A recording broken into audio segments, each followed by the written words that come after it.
بسم الله الرحمن الرحيم. الحمد لله والصلاة والسلام على رسول الله وعلى أهله وصحبه ومولاه.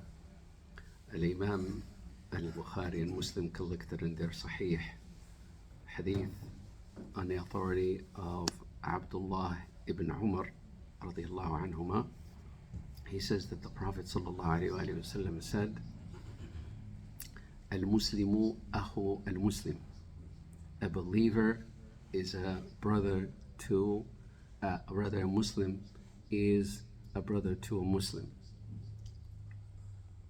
And then he goes on sallallahu alayhi wa sallam to give what solidifies and proves that a Muslim is truly a brother to a Muslim. It's not just a statement. As they say, the proof is in the pudding, is in the actions. So he went on to say sallallahu alayhi wa sallam, La yadlimuh. He never wrongs him. He never transgresses against him. He never treats him with contempt. Wa la yuslimuh. And he would never betray him. And he goes on to say sallallahu alayhi wa sallam, gives you blueprints on how to be true brother to your Muslim brother, how to go about doing it, not in just statements, but in the course of your actions. He says sallallahu alayhi wa sallam, Man kana fi hajati akhihi kana Allahu fi hajatih. He says sallallahu alayhi wa sallam, whoever seeks to be available and to be of service to his brother, Allah subhanahu wa ta'ala will be available for him, for that person. Imagine your effort versus the effort of Allah subhanahu wa ta'ala. Your service towards your brother versus Allah subhanahu wa ta'ala's service for you and towards you. No comparison. And he says sallallahu alayhi wa sallam, وَمَنْ فَرَّجَ عَنْ مُسْلِمٍ كَرْبَةٍ من فرج الله عنه بها كربة من كرب يوم القيامة. And he goes on to say sallallahu alayhi wa sallam, how whoever eases a hardship and a difficulty off of his brother, Allah will ease a difficulty off of him comes the day of judgment. Subhanallah. وَمَنْ سَتَرَ مُسْلِمًا. And whoever conceals the faults of a Muslim, satarahu Allahu yawm al-qiyamah. Allah will conceal his faults comes the day of judgment. None of these have any room for comparison. Anything you do is going to be, Allah subhanahu wa ta'ala did not say, well, you get this hasana or that hasana, as the Prophet sallallahu alayhi wa sallam made reference to so many acts of worship that if you were to walk to the masjid, for instance, من غدا إلى المسجد أو راح أعد الله له نزلا في الجنة كلما غدا أو راح. Every time you make that trip back and forth to the masjid, that trip back and forth, Allah subhanahu wa ta'ala will prepare a feast for you in your Jannah. It's waiting for you in your Jannah because of the trip you take to his house, to the masjid. Right? Not only that, but the Prophet ﷺ says also that in regards to that trip you take back and forth to the masjid, every step you take back and forth, not just on the way over to the masjid, also on the way back from the masjid, whether to your job or to your house or wherever you head back from the masjid to, that trip, the steps you take, he says, for every step you take, Allah will erase a sin, will replace it with a hasana, and will raise you in ranks in your Jannah, your stations in your Jannah, level after level in your Jannah. These are specific rewards he mentions sallallahu alaihi wasallam.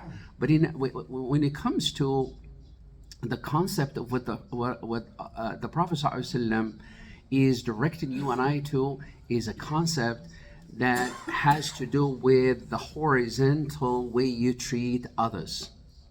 So vertically with Allah, it involves the masjid, it involves salah, it involves siyam, it involves so many acts of worship. But that is a vertical relationship between you and Allah subhanahu wa ta'ala.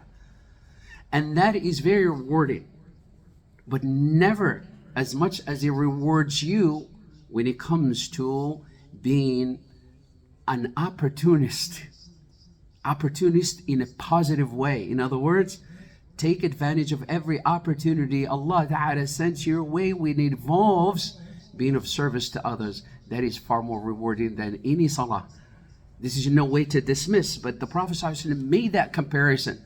He said, sallallahu alayhi wa sallam, if I were to be given the choice between doing i'tikaf in my masjid here for a whole month, and you know, this is Rasulullah, and he's talking about himself, his rewards are unmatched.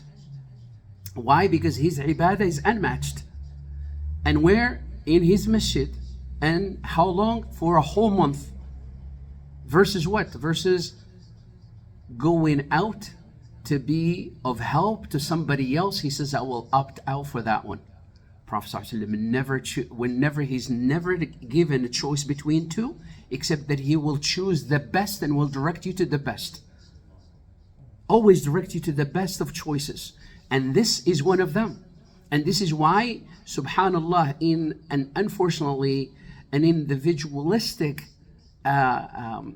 environment, an era where it's all about me, myself, me, myself, me, myself, the idea of always looking for opportunity to be of service to others, it became, rare to be even captured in our radar. And when it is, a lot of times we also got burned many times when helping others, and it became like a turn off for us. Not when you understand that every time you're burned, it's not, and I want to pause here for a second. A lot of times we are holding in our hearts, subhanAllah, a traumatic experience from others. And we think that because of that, I'm going to shut down and that's it. I'm going to close the door to be of service to anybody, because every time I try, I can't. Here's a beautiful investment for you to think about, for a lack of a better analogy. The Prophet ﷺ says that every time if a person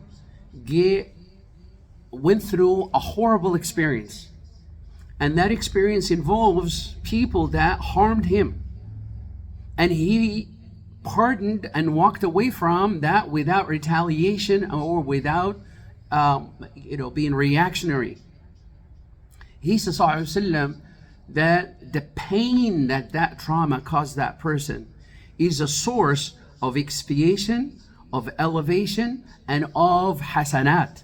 And he says those are recurring gifts from Allah. In other words, they keep being repeated over and over, because every time a person goes back to remembering that trauma, it brings about, it's like it hits a refresh button on that pain.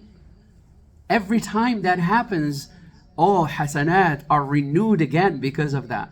And the reason why we're saying this is because nobody goes through the life of this world without going through those traumatic experiences with other people. But that's not a reason for you to shut down and close the door for yourself on good deeds that will come to you, an elevation that will come to you, an expiation that will come to you from Allah when it comes to investing in others. And when the Prophet ﷺ within this hadith gave the context of what? A Muslim to a Muslim, but this is not exclusive to only a Muslim. Every single human being is an opportunity for you to be of service to, with that intention. إِنَّمَا الْأَعْمَالُ بِالنِّيَّاتِ, that your deeds are rewarded based on the intention you attach to them, you assign to them, meaning you never go wrong. He says, even when it comes to لِكُلِّ كَبِدٍ رَطْبٍ حَسَنَةٍ لَكَ فِي كُلِّ كَبِدٍ رَطْبٍ حَسَنَةٍ. Every living thing, he says, that you are of service to and of benefit to, except that you have the reward from that service that you take advantage of. نسأل الله سبحانه وتعالى أن يرزقنا وإياكم العلم النافع والعمل الصالح. صلى الله وسلم على نبينا محمد والحمد لله رب العالمين.